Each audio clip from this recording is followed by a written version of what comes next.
La metamorfosis, de Franz Kafka. Capítulo 1. Cuando Gregorio Samsa se despertó una mañana después de un sueño intranquilo, se encontró sobre su cama convertido en un monstruoso insecto. Estaba tumbado sobre su espalda dura y en forma de caparazón, y al levantar un poco la cabeza, veía un vientre abombado, parduzco, dividido por partes duras en forma de arco, sobre cuya protuberancia apenas podía mantenerse el cobertor, a punto ya de resbalar al suelo. Sus muchas patas, ridículamente pequeñas en comparación con el resto de su tamaño, le vibraban desamparadas ante los ojos. ¿Qué me ha ocurrido?, pensó. No era un sueño. Su habitación, una auténtica habitación humana, si bien algo pequeña, permanecía tranquila en las 4 paredes harto conocidas. Por encima de la mesa, sobre la que se encontraba extendido un muestrario de paños desempaquetados, Samsa era viajante de comercio. Estaba colgado aquel cuadro, que hacía poco había recortado de una revista y había colocado en un bonito marco dorado. Representaba una dama ataviada con un sombrero y una boa de piel, que estaba allí, sentada muy erguida, y levantaba hacia el observador un pesado manguito de piel, en el cual había desaparecido su antebrazo. La mirada de Gregorio se dirigió después hacia la ventana, y el tiempo lluvioso, se oían caer gotas de lluvia sobre la chapa del alféizar de la ventana, le ponía muy melancólico. ¿Qué pasaría?, pensó, si durmiese un poco más y olvidase todas las chifladuras. Pero esto era algo absolutamente imposible, porque estaba acostumbrado a dormir del lado derecho, pero en su estado actual no podía ponerse de ese lado. Aunque se lanzase con mucha fuerza hacia el lado derecho, una y otra vez se volvía a balancear sobre la espalda. Lo intentó 100 veces, cerraba los ojos para no tener que ver las patas que pataleaban, y solo cejaba en su empeño cuando comenzaba a notar en el costado un dolor leve y sordo que antes nunca había sentido. «Dios mío», pensó, «qué profesión tan dura he elegido. Un día sí y otro también de viaje. Los esfuerzos profesionales son mucho mayores que en el mismo almacén de la ciudad, y además se me ha endosado este ajetreo de viajar, el estar al tanto de los empalmes de tren, la comida mala y a deshora, una relación humana constantemente cambiante, nunca duradera, que jamás llega a ser cordial. ¡Que se vaya todo al diablo!». Sintió sobre el vientre un leve picor. Con la espalda se deslizó lentamente más cerca de la cabecera de la cama, para poder levantar mejor la cabeza. Se encontró con que la parte que le picaba estaba totalmente cubierta por unos pequeños puntos blancos, que no sabía a qué se debían, y quiso palpar esa parte con una pata, pero inmediatamente la retiró, porque el roce le producía escalofríos. Se deslizó de nuevo a su posición inicial. «Esto de levantarse pronto», pensó, «le hace a uno desvariar. El hombre tiene que dormir. Otros viajantes viven como pachás. Si yo, por ejemplo, a lo largo de la mañana vuelvo a la pensión para pasar a limpio los pedidos que he conseguido, estos señores todavía están sentados tomando el desayuno. Eso podría intentar yo con mi jefe. En ese momento iría a parar a la calle. Quién sabe, por lo demás, si no sería lo mejor para mí, si no tuviera que dominarme por mis padres. Ya me habría despedido hace tiempo, me habría presentado ante mi jefe y le habría dicho mi opinión con toda mi alma. Se habría caído de la mesa. Sí que es una extraña costumbre, la de sentarse sobre la mesa y desde esa altura hablar hacia abajo con el empleado que, además, por culpa de la sordera del jefe, tiene que acercarse mucho. Bueno, la esperanza todavía no está perdida del todo. Si alguna vez tengo el dinero suficiente para pagar las deudas que mis padres tienen con él, puedo tardar todavía entre 5 y 6 años. Lo hago con toda seguridad. Entonces habrá llegado el gran momento. Ahora, por lo pronto, tengo que levantarme porque el tren sale a las 5. Y miró hacia el despertador que hacía tic-tac sobre el armario. «Dios del cielo», pensó. Eran las 6:30 y las manecillas seguían tranquilamente hacia adelante. Ya había pasado incluso la media. Eran ya casi las -15. ¿Es que no habría sonado el despertador? Desde la cama se veía que estaba correctamente puesto a las 4. Seguro que también había sonado. Sí, pero ¿era posible seguir durmiendo tan tranquilo con ese ruido que hacía temblar los muebles? Bueno, tampoco había dormido tranquilo, pero quizá tanto más profundamente. ¿Qué iba a hacer ahora? El siguiente tren salía a las 7. Para cogerlo tendría que haberse dado una prisa loca. El muestrario todavía no estaba empaquetado, y él mismo no se encontraba especialmente espabilado y ágil. E incluso si consiguiese coger el tren, no se podía evitar una reprimenda del jefe, porque el mozo de los recados habría esperado en el tren de las 5, y ya hacía tiempo que habría dado parte de su descuido. Era un esclavo del jefe, sin agallas ni juicio. ¿Qué pasaría si dijese que estaba enfermo? Pero esto sería sumamente desagradable y sospechoso, porque Gregorio no había estado enfermo ni una sola vez durante los 5 años de servicio. Seguramente aparecería el jefe con el médico del seguro, haría reproches a sus padres por tener un hijo tan vago, y se salvaría de todas las objeciones remitiéndose al médico del seguro, para el que sólo existen hombres totalmente sanos, pero con aversión al trabajo. Y es que en este caso no tendría un poco de razón. Gregorio, a excepción de una modorra realmente superflua después del largo sueño, se encontraba bastante bien e incluso tenía mucha hambre. Mientras reflexionaba sobre todo esto con gran rapidez, sin poderse decidir a abandonar la cama, en este mismo instante el despertador daba las 7 menos cuarto. Llamaron cautelosamente a la puerta que estaba a la cabecera de su cama. «¡Gregorio!», dijeron. Era la madre. «Son las 7 menos cuarto. ¿No ibas a salir de viaje?». ¡Qué dulce voz! Gregorio se asustó al contestar. Escuchó una voz que evidentemente era la suya, pero en la cual, como desde lo profundo, se mezclaba un doloroso e incontenible piar, que en el primer momento dejaba salir las palabras con claridad para, al prolongarse el sonido, destrozarlas de tal forma que no se sabía si se había oído bien. Gregorio querría haber contestado detalladamente y explicarlo todo, pero en estas circunstancias se limitó a decir: «Sí, gracias, madre, ya me levanto».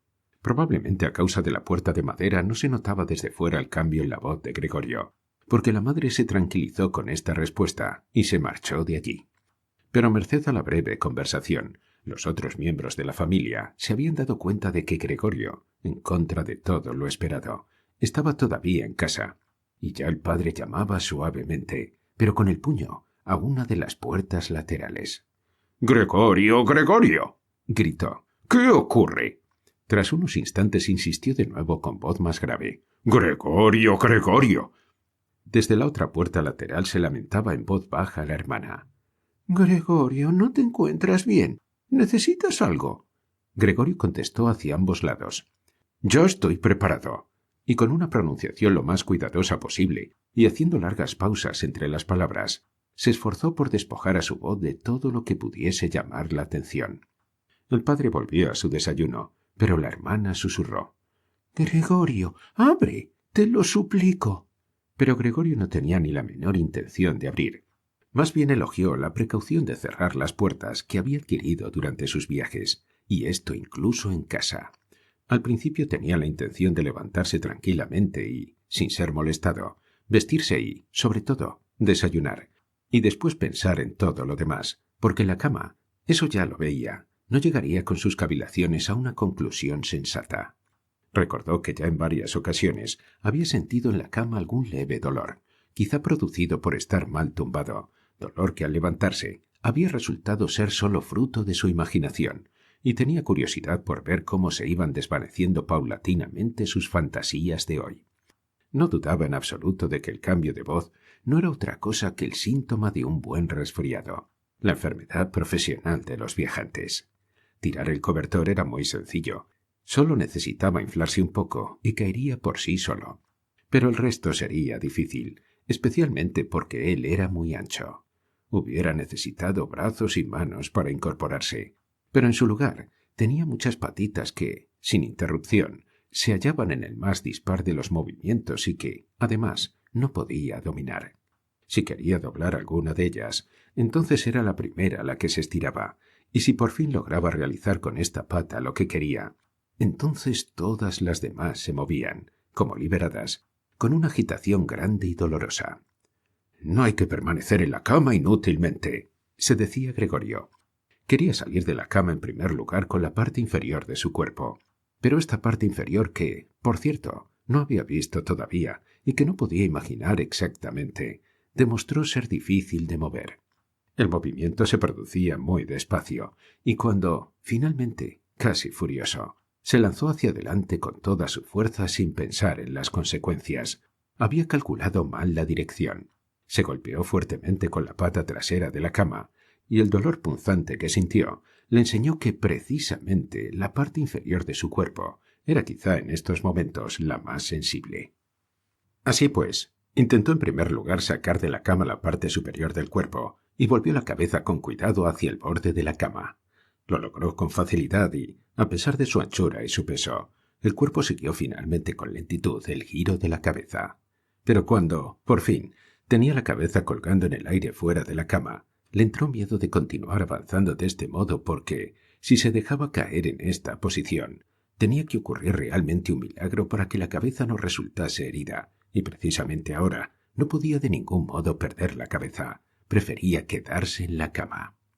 Pero como, jadeando después de semejante esfuerzo, seguía allí tumbado igual que antes, y veía sus patitas de nuevo luchando entre sí, quizá con más fuerza aún, y no encontraba posibilidad de poner sosiego y orden a este atropello, se decía otra vez que de ningún modo podía permanecer en la cama, y que lo más sensato era sacrificarlo todo, si es que con ello existía la más mínima esperanza de liberarse de ella.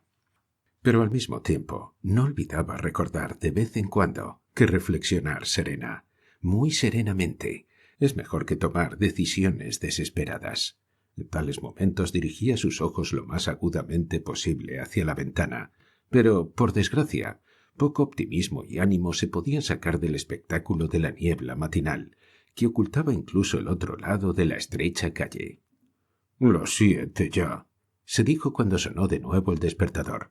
«Las 7 ya y todavía semejante niebla». Y durante un instante permaneció tumbado, tranquilo, respirando débilmente, como si esperase del absoluto silencio el regreso del estado real y cotidiano. Pero después se dijo: «Antes de que den las 7:15 tengo que haber salido de la cama del todo, como sea.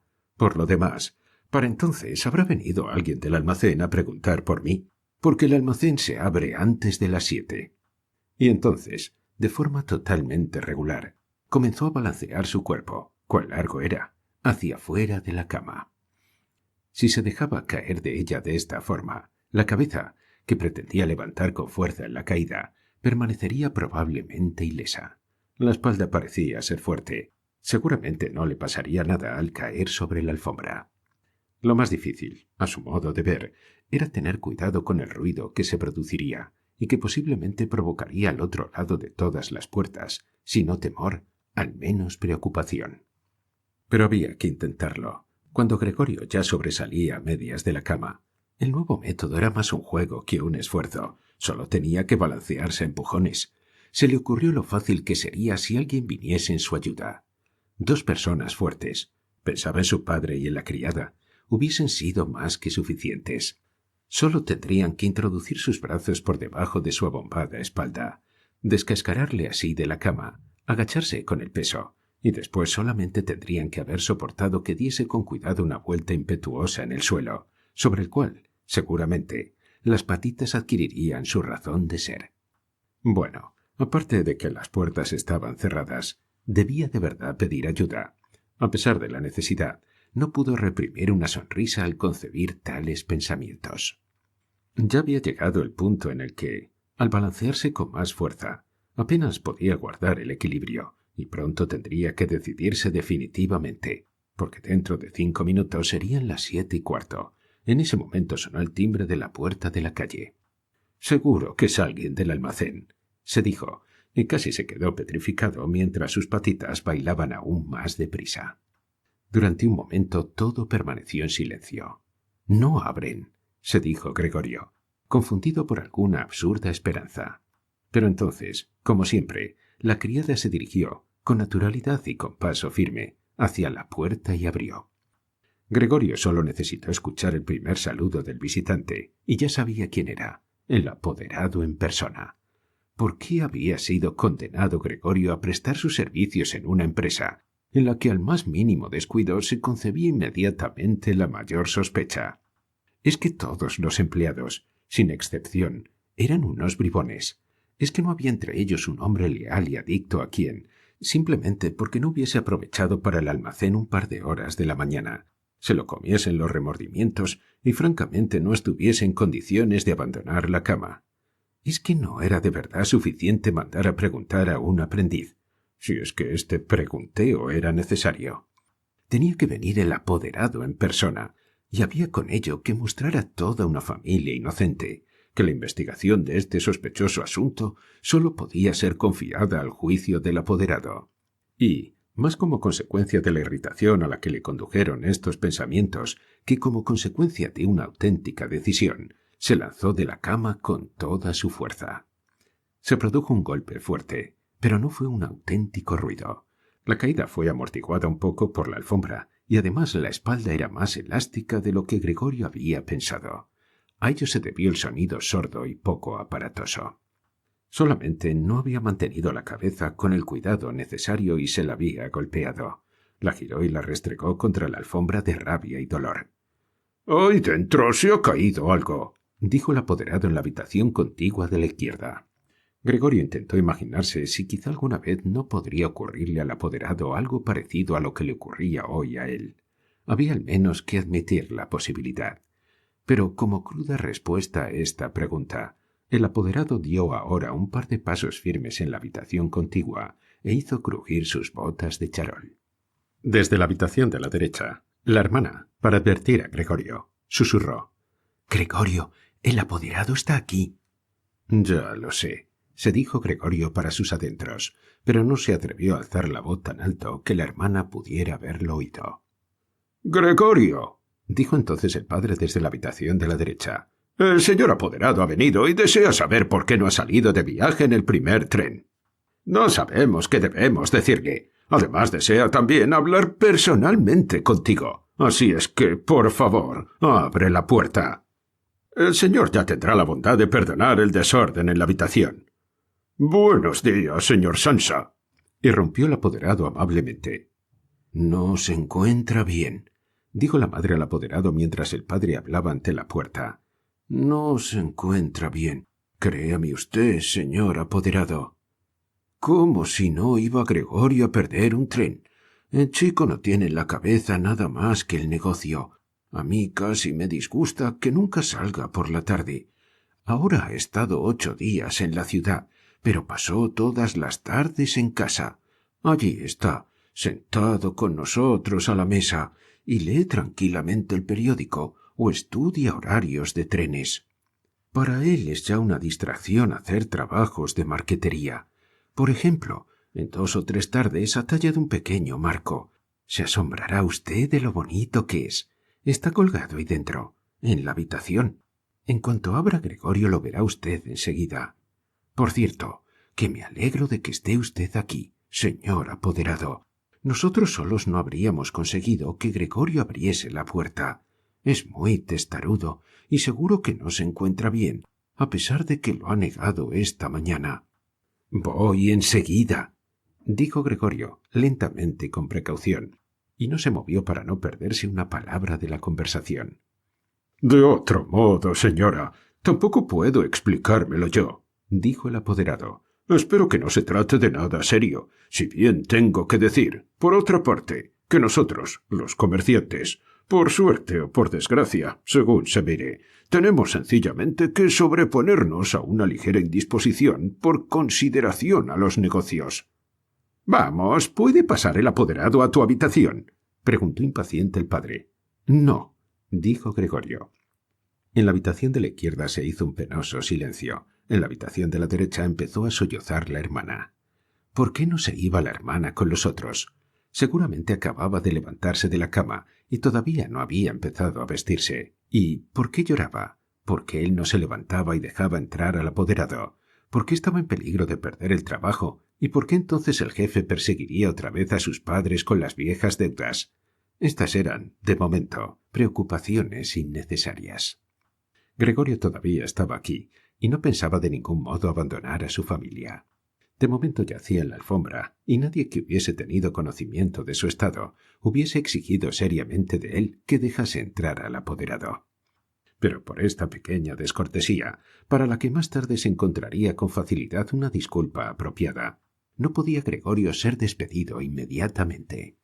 A Gregorio le parecía que sería mucho más sensato dejarle tranquilo, en lugar de molestarle con lloros e intentos de persuasión. Pero la verdad es que era la incertidumbre la que apuraba a los otros y hacía perdonar su comportamiento. «¡Señor Sansa!», exclamó entonces el apoderado levantando la voz. «¿Qué ocurre? ¿Se atrinchera usted en su habitación? Conteste solamente con sí o no. Preocupa usted grave e inútilmente a sus padres, y dicho sea de paso, falta usted a sus deberes de una forma verdaderamente inaudita».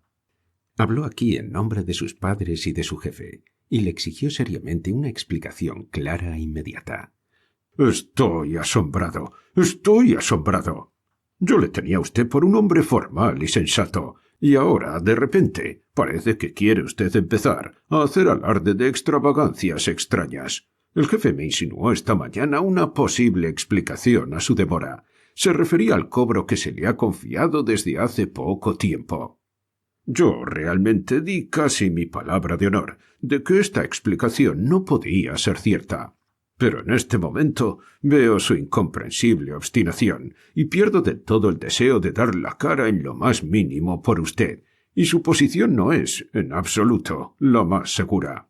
En principio tenía la intención de decirle todo esto a solas, pero ya que me hace usted perder mi tiempo inútilmente, no veo la razón de que no se enteren también sus señores padres. Su rendimiento en los últimos tiempos ha sido muy poco satisfactorio. Cierto que no es la época del año apropiada para hacer grandes negocios. Eso lo reconocemos. Pero una época del año para no hacer negocios no existe, señor Sansa. No debe existir. «Pero, señor apoderado», gritó Gregorio fuera de sí, y en su irritación olvidó todo lo demás. «Abro inmediatamente la puerta. Una ligera indisposición, un mareo, me han impedido levantarme. Todavía estoy en la cama, pero ahora ya estoy otra vez despejado. Ahora mismo me levanto de la cama. Solo un momentito de paciencia. Todavía no me encuentro tan bien como creía, pero ya estoy mejor. ¿Cómo puede atacar a una persona con una cosa así? Ayer por la tarde me encontraba bastante bien. Mis padres bien lo saben. O mejor dicho, ya ayer por la tarde tuve una pequeña corazonada. Tendría que habérseme notado. ¿Por qué no lo avisé en el almacén? Pero lo cierto es que siempre se piensa que se superará la enfermedad sin tener que quedarse. Señor apoderado, tenga consideración con mis padres. No hay motivo alguno para todos los reproches que me hace usted. Nunca se me dijo una palabra de todo eso. Quizá no haya leído los últimos pedidos que he enviado. Por cierto, que en el tren de las 8 salgo de viaje. Las pocas horas de sosiego me han dado fuerza. No se entretenga usted, señor apoderado. Yo mismo estaré enseguida en el almacén. Tenga usted la bondad de decirlo y de saludar de mi parte al jefe». Y mientras Gregorio farfullaba atropelladamente todo esto, y apenas sabía lo que decía, se había acercado un poco al armario, seguramente como consecuencia del ejercicio ya practicado en la cama, e intentaba ahora levantarse apoyado en él. Quería de verdad abrir la puerta, deseaba sinceramente dejarse ver y hablar con el apoderado. Estaba deseoso de saber lo que los otros, que tanto deseaban verle, dirían ante su presencia. Si se asustaban, Gregorio no tendría ya responsabilidad alguna y podría estar tranquilo. Pero si lo aceptaban todo con tranquilidad, entonces tampoco tenía motivo para excitarse y, de hecho, podría, si se daba prisa, estar a las 8 en la estación. Al principio se resbaló varias veces del liso armario, pero finalmente se dio con fuerza un último impulso y permaneció erguido. Ya no prestaba atención alguna a los dolores de vientre, aunque eran muy agudos. Entonces se dejó caer contra el respaldo de una silla cercana, a cuyos bordes se agarró fuertemente con sus patitas. Con esto había conseguido el dominio sobre sí, y enmudeció porque ahora podía escuchar al apoderado. «¿Han entendido ustedes una sola palabra?», preguntó el apoderado a los padres. «¿O es que nos toma por tontos?» «Por el amor de Dios», exclamó la madre entre sollozos. «Quizá esté gravemente enfermo y nosotros le atormentamos». «Grete, Grete», gritó después. «¿Qué, madre?», dijo la hermana desde el otro lado. Se comunicaban a través de la habitación de Gregorio. «Tienes que ir inmediatamente al médico. Gregorio está enfermo. Rápido, a buscar al médico. ¿Acabas de oír hablar a Gregorio?» Es una voz de animal, dijo el apoderado en un tono de voz extremadamente bajo comparado con los gritos de la madre. —¡Ana, Ana! —gritó el padre en dirección a la cocina, a través de la antesala, y dando palmadas. —Ve a buscar inmediatamente un cerrajero. Y ya corrían las dos muchachas haciendo ruido con sus faldas por la antesala. ¿Cómo se habría vestido la hermana tan deprisa? Y abrieron la puerta de par en par. No se oyó cerrar la puerta. Seguramente la habían dejado abierta como suele ocurrir en las casas en las que ha ocurrido una gran desgracia. Pero Gregorio ya estaba mucho más tranquilo. Así que ya no se entendían sus palabras, a pesar de que a él le habían parecido lo suficientemente claras, más claras que antes, sin duda como consecuencia de que el oído se iba acostumbrando. Pero en todo caso, ya se creía en el hecho de que algo andaba mal respecto a Gregorio, y se estaba dispuesto a prestarle ayuda. La decisión y seguridad con que fueron tomadas las primeras disposiciones le sentaron bien. De nuevo se consideró incluido en el círculo humano y esperaba de ambos, del médico y del cerrajero, sin distinguirlos del todo entre sí, excelentes y sorprendentes resultados. Con el fin de tener una voz lo más clara posible en las decisivas conversaciones que se avecinaban, tosió un poco esforzándose, sin embargo, por hacerlo con mucha moderación, porque posiblemente incluso ese ruido sonaba de una forma distinta a la voz humana, hecho que no confiaba poder distinguir él mismo. Mientras tanto, en la habitación contigua reinaba el silencio. Quizá los padres estaban sentados a la mesa con el apoderado y cuchicheaban. Quizá todos estaban arrimados a la puerta y escuchaban. Gregorio se acercó lentamente hacia la puerta con la ayuda de la silla. Allí la soltó, se arrojó contra la puerta, se mantuvo erguido sobre ella. Las callosidades de sus patitas estaban provistas de una sustancia pegajosa, y descansó allí, durante un momento, del esfuerzo realizado. A continuación comenzó a girar con la boca la llave, que estaba dentro de la cerradura. Por desgracia, no parecía tener dientes propiamente dichos. ¿Con qué iba a agarrar la llave? Pero, por el contrario, las mandíbulas eran, desde luego, muy poderosas. Con su ayuda puso la llave, efectivamente, en movimiento, y no se daba cuenta de que, sin duda, se estaba causando algún daño, porque un líquido parduzco le salía de la boca, chorreaba por la llave y goteaba hasta el suelo. —Escuchen ustedes —dijo el apoderado en la habitación contigua—, está dando la vuelta a la llave. Esto significó un gran estímulo para Gregorio, pero todos debían haberle animado, incluso el padre y la madre. —¡Vamos, Gregorio! Debían haber aclamado. —¡Duro con ello, duro con la cerradura! Y ante la idea de que todos seguían con expectación sus esfuerzos, se aferró ciegamente a la llave con todas las fuerzas que fue capaz de reunir. A medida que avanzaba el giro de la llave, Gregorio se movía en torno a la cerradura. Ya solo se mantenía de pie con la boca, y según era necesario, se colgaba de la llave o la apretaba de nuevo hacia adentro con todo el peso de su cuerpo. El sonido agudo de la cerradura, que se abrió por fin, despertó del todo a Gregorio. Respirando profundamente, dijo para sus adentros: «No he necesitado al cerrajero», y apoyó la cabeza sobre el picaporte para abrir la puerta del todo. Como tuvo que abrir la puerta de esta forma, ésta estaba ya bastante abierta y todavía no se le veía. En primer lugar, tenía que darse lentamente la vuelta sobre sí mismo, alrededor de la hoja de la puerta, y ello con mucho cuidado, si no quería caer torpemente de espaldas justo ante el umbral de la habitación. Todavía estaba absorto en llevar a cabo aquel difícil movimiento, y no tenía tiempo de prestar atención a otra cosa, cuando escuchó al apoderado lanzar en voz alta un «¡Oh!», que sonó como un silbido del viento, y en ese momento vio también como aquel, que era el más cercano a la puerta, se tapaba con la mano la boca abierta y retrocedía lentamente como si le empujase una fuerza invisible que actuaba regularmente. La madre, a pesar de la presencia del apoderado, estaba allí con los cabellos desenredados y levantados hacia arriba de haber pasado la noche. Miró en primer lugar al padre con las manos juntas, dio a continuación 2 pasos hacia Gregorio, y con el rostro completamente oculto en su pecho, cayó al suelo en medio de sus faldas, que quedaron extendidas a su alrededor. El padre cerró el puño con expresión amenazadora, como si quisiera empujar de nuevo a Gregorio a su habitación. Miró inseguro a su alrededor por el cuarto de estar.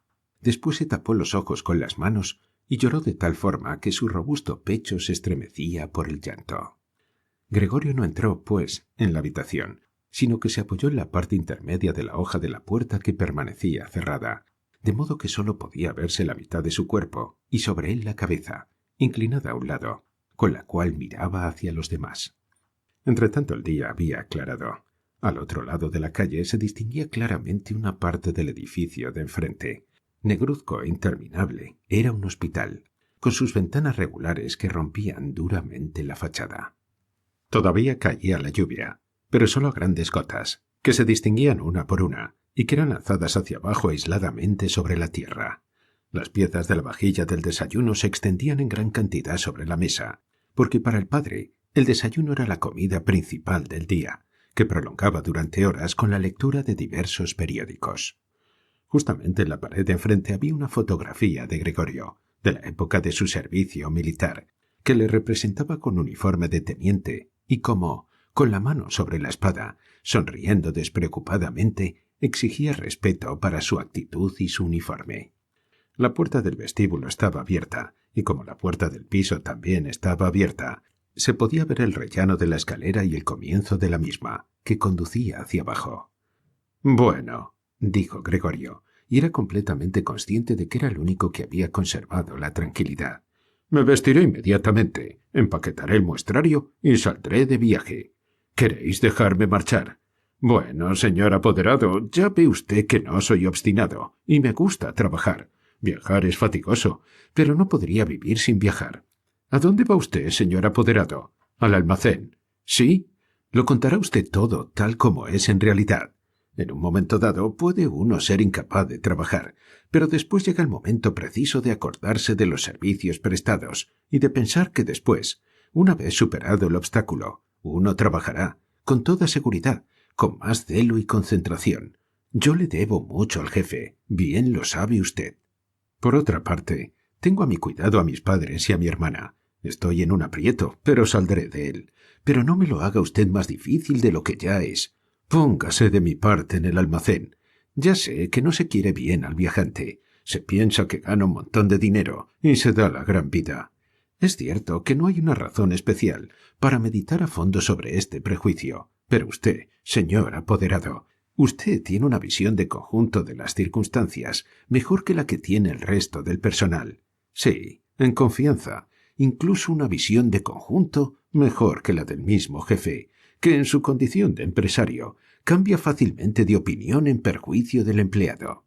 También sabe usted muy bien que el viajante, que casi todo el año está fuera del almacén, puede convertirse fácilmente en víctima de murmuraciones, casualidades y quejas infundadas, contra las que le resulte absolutamente imposible defenderse, porque la mayoría de las veces no se entera de ellas, y más tarde, cuando, agotado, ha terminado un viaje, siente sobre su propia carne, una vez en el hogar, las funestas consecuencias cuyas causas no puede comprender. Señor apoderado, no se marche usted sin haberme dicho una palabra que me demuestre que, al menos en una pequeña parte, me da usted la razón.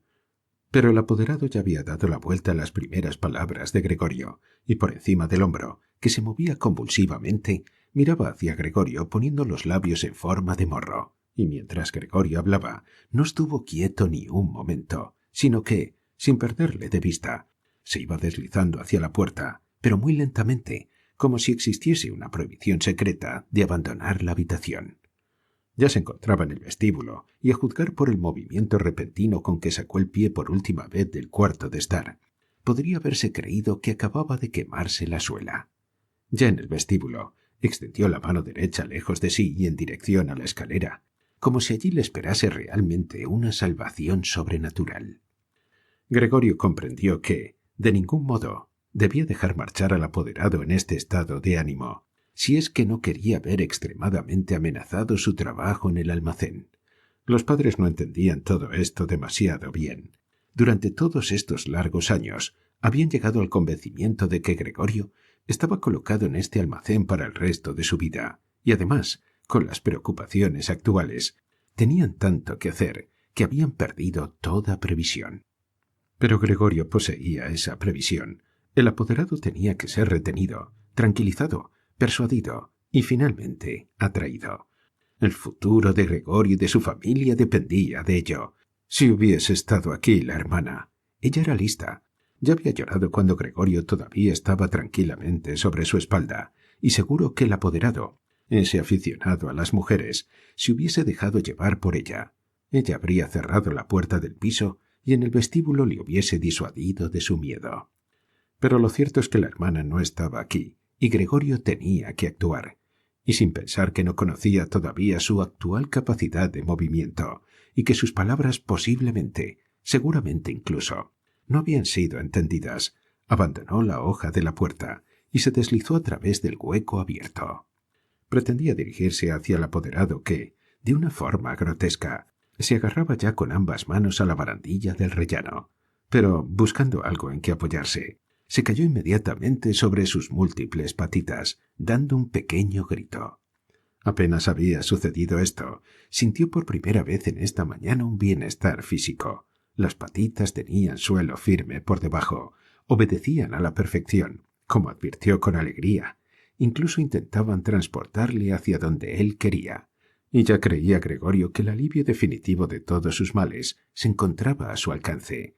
Pero en el mismo momento en que, balanceándose por el movimiento reprimido, no lejos de su madre, permanecía en el suelo justo enfrente de ella, ésta, que parecía completamente sumida en sus propios pensamientos, dio un salto hacia arriba, con los brazos extendidos, con los dedos muy separados entre sí, y exclamó: «¡Socorro! ¡Por el amor de Dios! ¡Socorro!». Mantenía la cabeza inclinada, como si quisiera ver mejor a Gregorio, pero, en contradicción con ello, retrocedió atropelladamente. Había olvidado que detrás de ella estaba la mesa puesta. Cuando hubo llegado a ella, se sentó encima precipitadamente, como fuera de sí, y no pareció notar que, junto a ella, el café de la cafetera volcada caía a chorros sobre la alfombra. «¡Madre! ¡Madre!», dijo Gregorio en voz baja, y miró hacia ella. Por un momento había olvidado completamente al apoderado. Por el contrario, no pudo evitar, a la vista del café que se derramaba, abrir y cerrar varias veces sus mandíbulas al vacío. Al verlo, la madre gritó nuevamente. Huyó de la mesa y cayó en los brazos del padre, que corría a su encuentro. Pero Gregorio no tenía ahora tiempo para sus padres.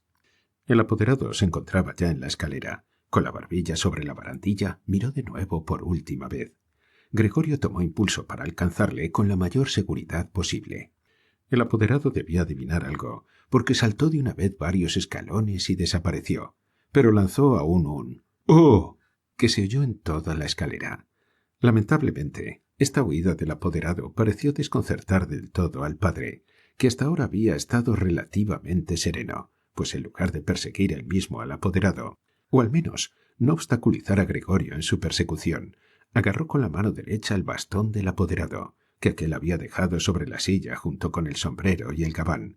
Tomó con la mano izquierda un gran periódico que había sobre la mesa, y dando patadas en el suelo, comenzó a hacer retroceder a Gregorio a su habitación blandiendo el bastón y el periódico.